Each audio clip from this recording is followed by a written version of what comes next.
It's Friday, January 16th. I'm Daniel Williams with Equality Texas, and this is the fourth day of the 84th Texas Legislature's regular 140-day session. This first week of session involves a lot of ceremony. On Tuesday, the newly elected or re-elected lawmakers were sworn in, and the 150 members of the Texas House selected from their own membership Representative Joe Straus to serve as House Speaker in a contentious, if somewhat foregone, debate. On Thursday, the House adopted new rules for the session, including a rather raucous debate about whether House members should be allowed to smoke in their offices. The Constitution establishes the outline of how our laws were made, but the nitty-gritty details of the process are written by the members of the legislature themselves in the House and Senate rules. The Senate will likely adopt its rules next week, but more on that later. Now, last week, two important bills, one good and one bad, were filed in the Texas House. House Bill 627 by Representative Eric Johnson of Dallas would allow the Texas Workforce Commission's Civil Rights Division to investigate claims of employment discrimination based on sexual orientation or gender identity or expression in the same way that it investigates claims of discrimination based on a person's race, religion, gender, national origin, age, or disability. Now, that's the good one. On the other hand, HB 623 by Representative Cecil Bell of Magnolia would strip the salary, pensions, and benefits of any state employee who has the temerity to comply with any future federal court order requiring the recognition of the freedom to marry in Texas. Now, Representative Bell is frustrated by what he sees as the tyranny of the federal court's recognition that prohibiting loving adult couples from marrying is a violation of constitutional guarantees of equal protection under the law.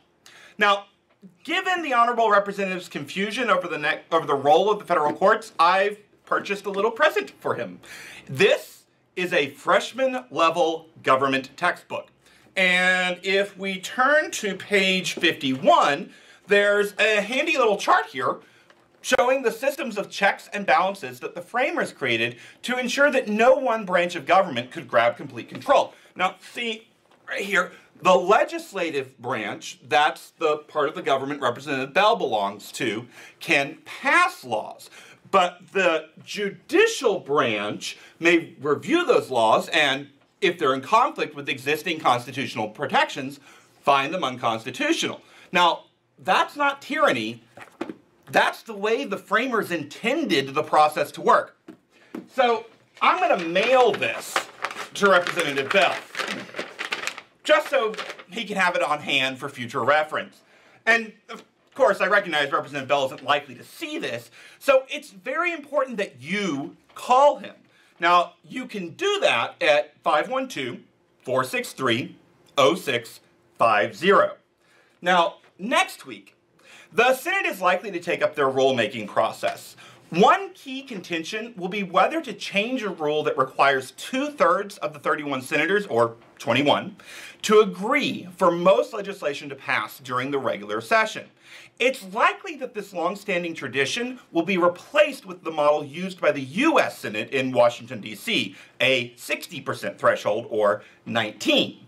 Now, it just so happens that the majority political party in the Senate has 20 of the 31 seats.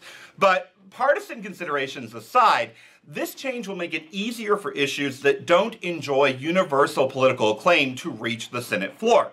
A prospect that should be both exciting and truly terrifying for LGBT Texans. In the meantime, you can use our Action Center to contact your lawmakers about the issues affecting you. I'll put a link to the center in the notes below, and we provided you with a sample letter tailored to your members' issues. You can either use the sample letter or, even better, write your own. The whole process should take 30 seconds. And be sure to make plans to join us for our 3 advocacy days this year on February 17th, March 23rd, and April 13th. More details at equalitytexas.org under the Calendars tab. Also, we're still interviewing legislative fellows.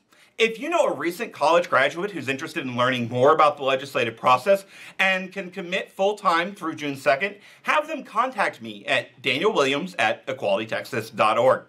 Until next week, I'm Daniel Williams with Equality Texas.